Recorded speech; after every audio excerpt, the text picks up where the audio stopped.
Here we have the pumping system that pumps all the water out of Qu'Appelle Irving Valley Ranch over this levee system and into the Trinity River, Elm Fork.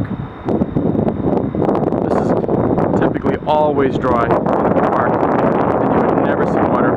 You can even see way down towards this end, the entrance of that park, and it is nowhere to be found at this point.